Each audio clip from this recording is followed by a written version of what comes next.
All right. Hello and welcome back to the Chamber Vibes podcast.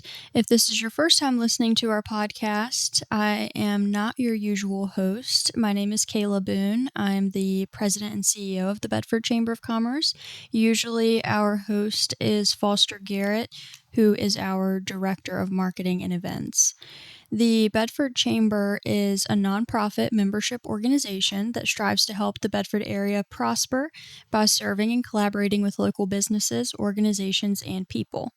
Every week, we interview a different chamber member to find out what they do and why they do it, recorded right here in Bedford, Virginia, and broadcasted on Media Squatch.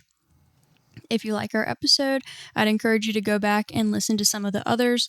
We have so many amazing stories to share from so many of our members who we have interviewed over the last few years. Before we get to the actual podcast, though, I want to tell you about two of our upcoming chamber events. The first one is our Fall Job Fair, which is going to be on Friday, August 22nd from 10:30 to 2 at Blue Ridge Community Church in New London. The registration is still open for exhibitors if your business is hiring. You don't have to be a chamber member to exhibit at this event, but members do get a discount on their registration. It's a really great opportunity to get to know some local job seekers. We usually see about 150 to 200 job seekers walk through the event. And if you are hiring for full-time, part-time, even seasonal positions, you're more than welcome to attend. If your business is not hiring right now, but you just want the opportunity to meet some local business owners and business representatives, this is also a great opportunity to do that. We typically have around 30 to 40 businesses who exhibit at the job fair, so it can be a great opportunity for some networking if you come through about the last hour of the event. The second event I'll mention is our annual Excellence in Business Awards Gala.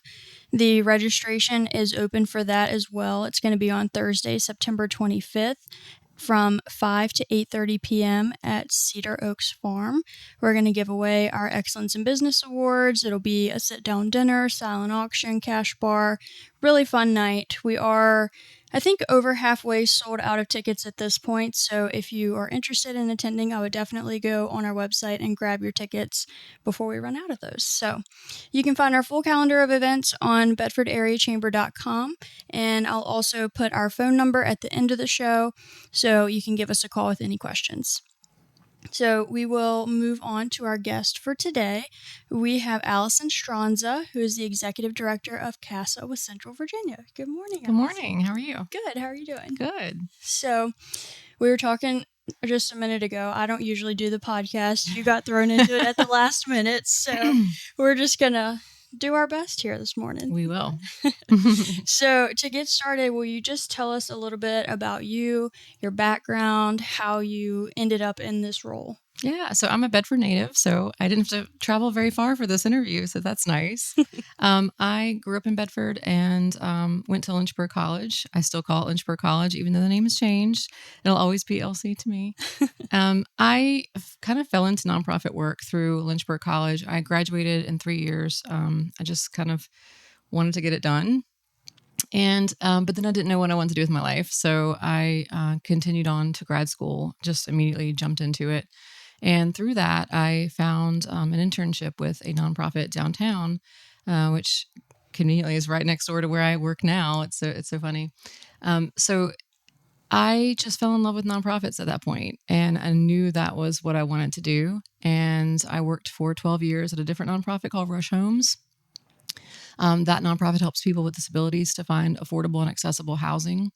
And then this job opened up, and I wasn't really looking for a job, but someone said, I think you'd be perfect for this. So I looked into it. I went on the website, I watched videos, and I just immediately fell in love with the mission. And I said, this is where I need to be. Mm-hmm. And when I went to my interview, I just felt like it was the right thing for me, and it felt like a really good fit for me, and I could learn a lot from the organization, but I could also bring a lot to the organization. So I've been with CASA now for 11 years. Okay. and I love it. Yeah, that's awesome. Yeah, I feel like nonprofit work is one of those things a lot of people just kind of happen to get into it. I never expected to work at a nonprofit, much less run one. And it seems like a lot of nonprofit people that I talk to have a similar story. Yeah, it's either you kind of fall into it in some way, or you have a passion for making change in the community, and you kind of get started in that way. So whatever way, people tend to get into it and they love it and Mm-hmm. never leave. So It's hard to, it is. hard to consider leaving, and even, like chambers specifically, the group of people that I'm surrounded by, other chambers in Virginia, everybody is just fantastic. They're Yeah. so helpful, and it just seems like that ends up being the case with nonprofits is everybody knows the struggle of small budgets. There's not enough time, there's too much to do. Not enough people. Not enough people, Yeah. so you're constantly relying on other people, and nonprofit professionals tend to be really willing to help you do whatever you need help with. That's one thing I noticed when I started at CASA is the network. There are 27 programs in Virginia, and we are the third largest. When I started, I met a lot of the other directors in Virginia, and everybody is so willing to share information. Mm-hmm. So, we might design something on Canva and share it with the other directors, and they're so grateful. And then they'll share something else. And I've never seen anything like it before. Mm-hmm. And there are 950 programs across the country. And there's also a national group on Facebook where we share ideas. Yeah. And, we're all doing the same thing. We're all trying to help children. Right. And the more we share, the more children we can help, and the stronger our mission will be. So it's a wonderful thing. I love it. Absolutely. That's awesome. So speaking of your mission, what is the mission of CASA? So we recruit, train, and support volunteers to advocate for children who are in the foster care system. Not always in foster care. Sometimes they are living at home under a protective order. But regardless, they're children who have gone through some sort of abuse or neglect for the most part. Mm-hmm. And sometimes we also serve truancy cases. But most of our cases are abuse and neglect petitions from the court. So we are assigned cases from the judge, and the judges in Bedford, for example, they give us most everything. Some judges will wait and see which ones are the worst cases and the ones that most need a CASA. So, we serve children from birth to age 21 and all over Central Virginia. So we serve the city of Lynchburg, and then Amherst, Appomattox, Bedford, Campbell, and Nelson counties. So it's a pretty large geographic area. Yeah, that is a large area. So, going back to not enough time, not enough people, that you can't rely on just the staff that you have to carry out a mission, especially for that large of a size, organization. So tell me a little bit about your volunteers and kind of what they do for you and the importance of having them. Yeah, so we have a couple different volunteer opportunities. So we have board members that help us with mostly fundraising and governance. We have a program called CASA Sidekicks, and they help us with projects in the office, helping to assemble furniture, helping us with mailings, helping us to staff tables at a festival, things like that. And then we have our advocates, and that's the most demanding role as a volunteer. They are assigned to a case, and they stick with that case from start to finish. They visit with a child twice a month. They write a court report before every hearing. They build a relationship, not just with a child, but they interview all the family members. They interview teachers. They can take their court appointment paperwork and go get medical records. They can get the school's records to really find out everything about this child that they can, so that they can have all the information they need for their court report, because they are the eyes and ears of the judge. The judge can only make, decisions based on what's presented to him or her in court. They can't do their own independent investigation. Yeah. So there is an attorney assigned to the child. That's a GAL, and there's a social worker. But they are often very, very busy. They do the best job they can. Bedford has a wonderful Department of Social Services department for the children, foster care and CPS. They're wonderful. They come to our classes often and speak, and they do a great job. But they're very busy. They can only visit the child so often. Yeah. And, our CASA volunteers have one case at a time. And that's what makes the difference is they know that child really well, Right. and they can stay up to date on all the things and provide information to the social worker. They can provide information to the attorney.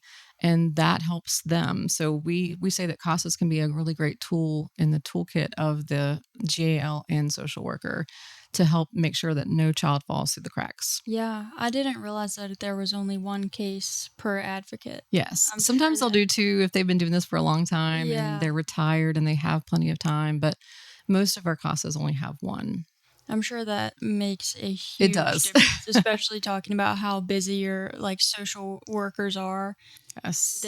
There's no telling how many cases each person has. So They having have a really tough job. They Yeah. do. They're on the And front lines of it, and they have so many cases, and they're not fully staffed, I'm sure. right. And I can't imagine. There are programs. There are agencies, or not agencies. There are judges that will come to us. We have one in a different county right now that wants to start a CASA program Mm, because they know the value of it. yeah. And, we can't expand that far out. It's way past our Yeah. service area. But, we may meet with them to see if we can give them some advice on getting started. But Mhm. it is so important. I think the judges realize the added benefit of having that extra set of eyes and ears on Right. this child. Yeah, absolutely. So, as of right now, are you in need of more volunteers? We definitely are. Bedford is our second highest caseload after Lynchburg, which, being from Bedford, it's always been that way ever since I've been on staff. But I was really surprised, since I live here. I guess I just didn't realize how extensive the need is in Mhm. Bedford. But there are a lot of families struggling with substance abuse, and that's the biggest issue. So right now we have 35 kids on the waiting list in Bedford. And that was, we got 4 more yesterday. So, Wow. that's pretty high. And I think the waiting list total for our entire program is like 130, 135, something like that. And that's the highest I've seen in my Yeah. 11 years. So I'm not sure what's going on. And summer is normally a slower time for us. We don't see as many cases coming in. School's out, so teachers aren't seeing the kids. They're not reporting Right. things.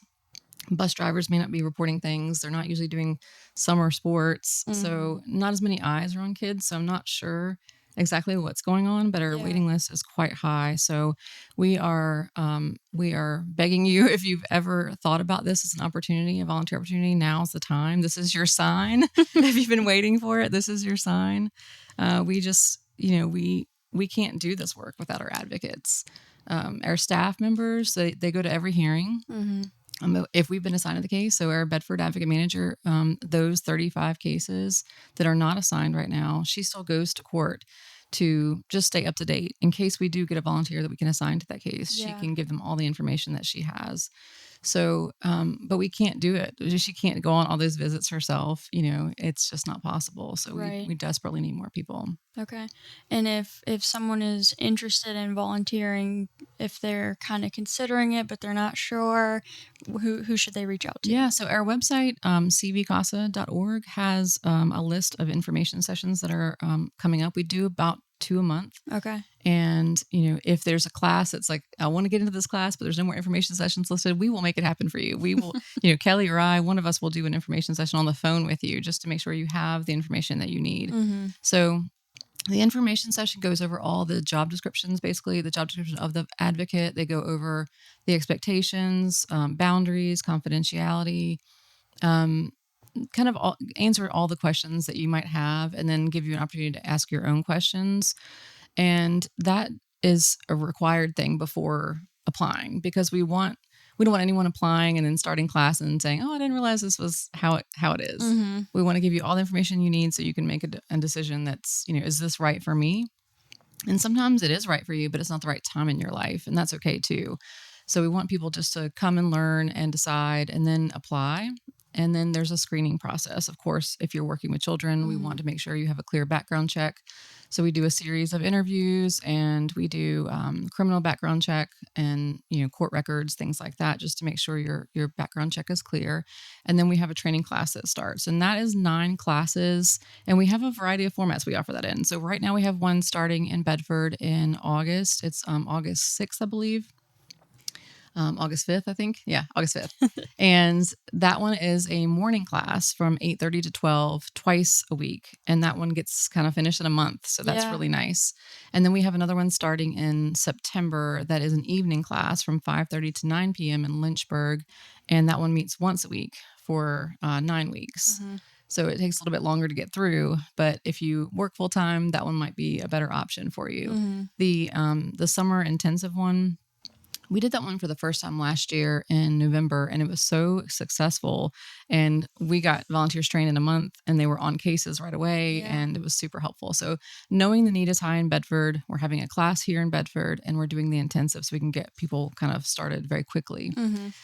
Also, part of training class is attending court. So you will shadow an advocate manager and a volunteer on 2 cases. So you get to kind of see, where does the CASA sit in the courtroom and how does the CASA function during the court hearing and what is a court hearing actually like? And so it's very, very interesting to kind of see all that in motion and to read some of the court files before the hearing. So you kind of understand a little bit of the history.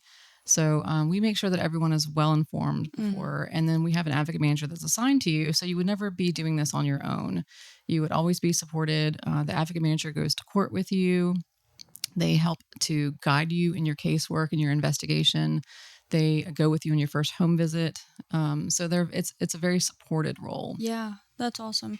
And then the sidekicks volunteer program is just another option. So in that role, you mentioned volunteering at events or doing some mailing and things like that. Yes. So even if someone maybe doesn't feel comfortable to be an advocate, for the kids, maybe they could also be part of your sidekick program. Absolutely. We always need people, and we have a group me text group that will just say, hey, we have 2 cabinets that just came in. Does anybody want to help put them together for us? Because, if we had to take time out of our day to do that, it's time away from writing grants or, from doing, recruitment and things like that. So we definitely rely on volunteers to help us do those things that just take time, but really most anyone can do. And we have amazing volunteers. They help bring meals to our classes, and they'll go pick up food that's been donated by a restaurant for a class, or come and stuff envelopes. Just anything that needs to be done. We'll put out a need, and people will sign up as they're available. That's always so helpful to have, especially being in a nonprofit. I keep saying not enough time, not enough people, but it's and we true. call them our sidekicks because we call our advocates our superheroes. Okay. But every superhero needs a sidekick. Yep. So our sidekicks are amazing. That is awesome. So of course, with an organization like this, the support that you get from your volunteers is you couldn't run your organization without Absolutely that. not. But you also can't run an organization without money and funds. So tell us a little bit about the support that you guys get from grants in Bedford. Yeah, so we receive funding from the Bedford Community Health Foundation. They've been a long-time supporter of ours. And then we get donations from different Bedford area groups. There's a women's group that gives us funding every year. They do a little pinwheel thing for Child Abuse Prevention Month. We have various churches that donate to us, which is so helpful, and different restaurants and things will donate gift cards for auction, and we do receive a lot of support from the Bedford community, and we're very grateful for that. The Bedford Parks and Rec, they're actually donating their chapel to us for our upcoming class, which is nice. So we don't have to pay for that. Yeah. That can be quite expensive to pay for 9 sessions for a class. The library often lets us use their space for information sessions. So we definitely have a lot of support from the community here. And you guys also do several events throughout the year to, bridge any funding gaps. So I know a couple that you have coming up is your golf tournament and then your superhero run. Yeah. So tell us a little bit about this. this. We actually partner with Big Brothers Big Sisters of Central Virginia on the For the Kids charity golf tournament. It's sponsored by Beacon Credit Union. We've been doing this for, 5, 6 years. I think there's a 6th year partnering with them on this, and it's a lot of fun. It's almost sold out again already, which is amazing. Kelly is our staff golf expert, and I keep telling her I want her to teach me how to play. So Kelly, if you're listening, No, it's a great tournament. It's just grown so much, and Kelly's done a wonderful job, and Ash as well with Big Brothers Big Sisters. And I don't know a whole lot about golf, but I have a lot of fun driving the refreshment cart on the day of, and it's a great time, and everybody's there supporting, helping to support children. Either having a mentor match with a child or having an advocate match with a child. So you're supporting two nonprofits. So if you're interested in getting a team or sponsoring a whole, we still have opportunities there, but it will sell out. It did sell out last year, so it's going to sell out. So that's September 17th and at Ivy Hill. And then we have our CASA Superhero Run. That is in its 11th year. And that one's my special event. I started it back in 2015. And, we were looking for another fundraiser. We only had one. We had the shoe sale, which has been an event that we retired after some time, but we needed another event. And back then I really loved running, and I thought, what a great way, I saw another CASA program doing it. And I was like, what a great way to tie our mission to, our fundraising events. And so I started that as a little 5K run with a 1 mile kids run, and wasn't sure how successful it'd be, but we had over 700 people sign up the first year, and it was very unexpected. Yeah. And so we had to scramble a bit on the safety part with making sure that we could account for all these children that were running the 1 mile run, and you were sending them off to this little island, and it's like, what could go wrong, right? So yes, a lot could go wrong. So we had to kind of shift, and add some different children's heats and add some extra volunteers just to make sure everybody was safe. And it was a wonderful time. It was amazing. And so this year our theme is Star Wars. So if you're a Star Wars fan, you're going to have a lot of fun. We have a costume contest. So it's on November 1st. I don't know if I've said that, at Percival's Island Trail in Lynchburg. And we have a 5K run that's open to all ages. And then we have a 5K walk that starts immediately after. And then we do an award ceremony. And then we start the kids' 1 mile fun run. And their parent can run with them, obviously. But they chase the villains to the halfway point, and then they turn around and come back to their headquarters, which is the finish line. And everyone gets a finisher medal in the 5K or kids run. Kids get a cape. Adults can get a shirt or a cape and a swag bag. And it's just a lot of fun. It's my favorite event of the year. It's so fun. I love seeing, every year I see the posts and stuff afterwards, and I'm looking at your Facebook page right now. Or not your Facebook page, but your website. And I love how the Star Wars theme is tied in so much to it. Registration opened on May 4th. Yes, we had to do it. May the 4th, we just had to. Yes. Couldn't pass that up. So we don't normally open up until July 1st, but this year we're like, okay, we got to get ahead of You this have thing. an opportunity. We do. That's awesome. So, are there any other big events that you guys do throughout the year? We have a brand new one called Retro Rewind, and that was our 80s party. Okay. So we thought about doing maybe a different decade, different times, but we had so much fun with the 80s, and we did it because we were started in 1989. Okay. And so we were kind of throwing back to the 80s when CASA was founded in Lynchburg, and we had the best time. We had a band, a DJ, we had a costume contest. It was so much fun. So we're thinking of just doing that again. Yeah. Maybe finding a bigger venue because we were limited in space. But well, stay tuned for that one. That one's going to be in April. Okay. Yeah. Very fun. That's awesome. Is there anything else that you want to mention about CASA or your team? We have a phenomenal team. We have 11 staff now. Okay. So we have a trainer on staff, which we didn't have before. We were using contracted trainers, and now we have someone who's on staff, and that way we can offer year-round training. So before we would do like a spring class and a fall class and sometimes a summer class, but often those didn't get filled. And so now we can offer classes year-round, which is why we have the opportunity to do daytime classes and nighttime classes, do an intensive or do a regular. Yeah. So we have a lot more flexibility with that, which is great. We always need board members. So if you have a skill set in, marketing, or you've raised funds before, helped plan events before, or you're just well connected and you don't mind asking, your connections for sponsorships for events. We are currently recruiting 4 board members for our next for this current fiscal year that just started. The very first board meeting will be in September. So we want to have board members voted in at that meeting or even before. and just kind of hit the ground running. So the first event would be helping us to get sponsorships for the superhero run, and then, move on to Retro Rewind. And a big part of it is fundraising. Right. So it's a governance board, but it's also very much a working board. Yeah. And, our board members are phenomenal at just, making those connections and, helping us to get the door open. Like, I don't mind meeting with people, but if you have the connection and can get that door open for me, then I'm happy to go meet with them. Makes a huge difference. It does. Having just a warm no one wants lead. to do a cold call. No one. Having that introduction or just warm lead is so helpful. Yeah. And your board, what are your board terms? They are currently 2-3-year terms. Okay. And we currently are looking at going back to the way we used to do it. We used to have it where you could do a 3-year term and then renew for 3 more. Then you take a year off, and then you could come back if you wanted to, if you were voted back in. And then we changed it. But I think it makes more sense to have it where you kind of take some time off, and because I think that's a long time to be on a board.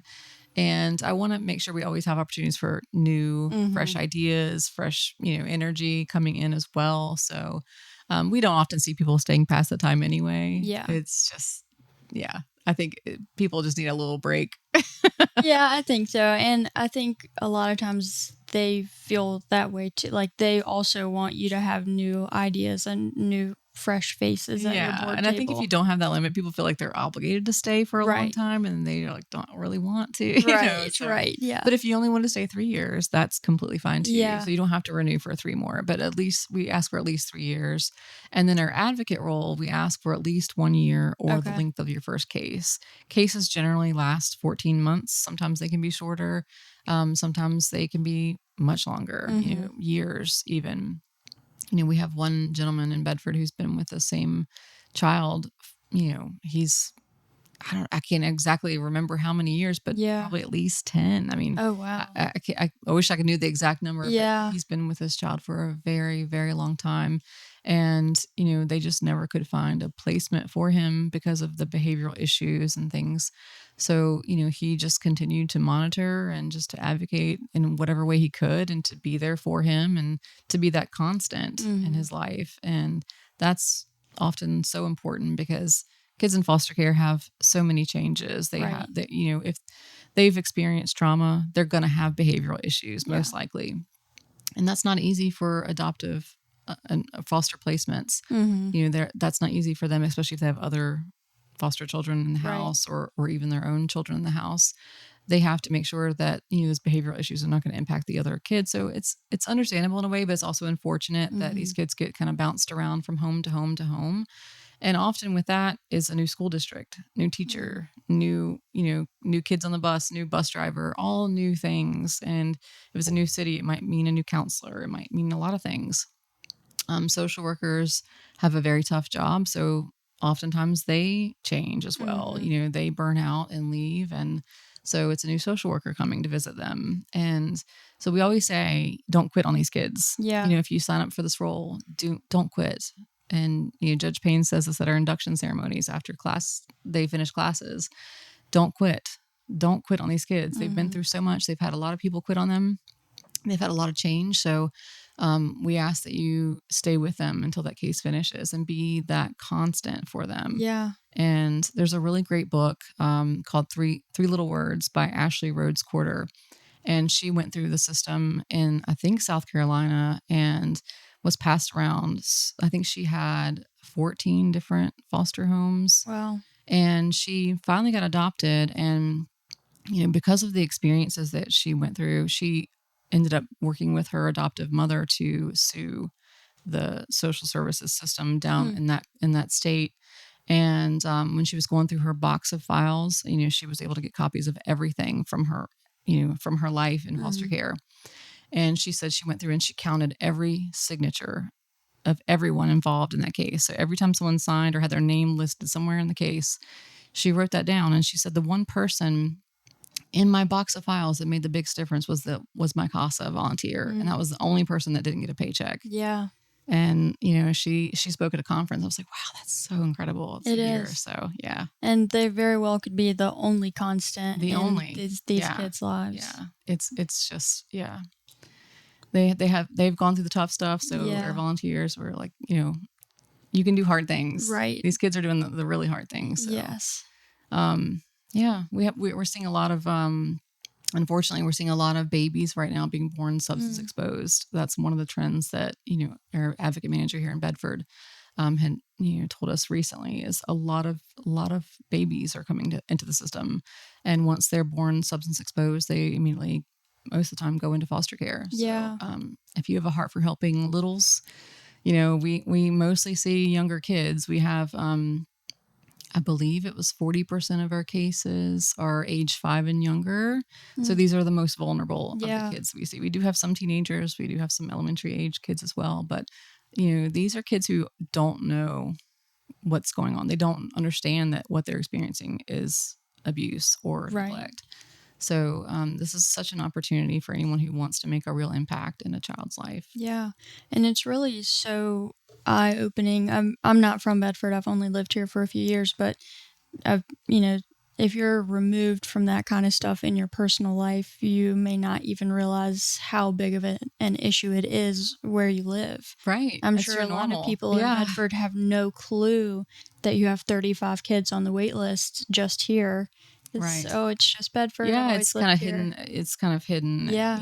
Especially if you live in a more prominent location. Bedford is a huge county. Yeah. We serve kids in Big Island, down in Stewartsville, like Manita. It's all the way to Boonesboro. I mean, it's just such a large area. Montvale, Thaxton. It's a very large county, and so the need is very, very much there. Yeah. I was surprised when I started here to know that Bedford was our second highest caseload. And, but I think a big part of it too is Judge Harrison really believes in CASA and understands that, CASA makes a huge difference in the cases and gives us everything. And it's up to us to decide how we want to distribute those cases. But, he definitely believes in, and both the judges there really believe in our mission and understand the difference that we make. Well, thank you so much for coming on the podcast today. Foster and I always talk about this. We always think we know, what a guest is going to say, or we have the general gist of, most of our members, but we always come away from the podcast learning so much information and just having really great conversations. So we appreciate you coming on today. Thank especially you for inviting me. And if you want to be a CASA volunteer, let me know. I will do. And then if people want to get in touch with you, I think you mentioned your website one time, but tell us your website and phone number. CVCASA.org. Perfect. And our phone number is 434-485-7260. Perfect. All right. Well, thank you again. I'm going to have to pull up Foster's template again to sign off here on the podcast because I'm not used to it anymore. But if you want to learn more about the Chamber, you can call us at 540-586-9401, or you can visit our website. It's bedfordareachamber.com, and you can learn more about our mission, our perks of being a member, and any upcoming events. We also have a website with a full business directory of our membership, so that's helpful for finding out all sorts of things in the region. That is going to wrap it up for today. Thank you so much for listening, and keep an ear out for the next Chamber Vibes podcast.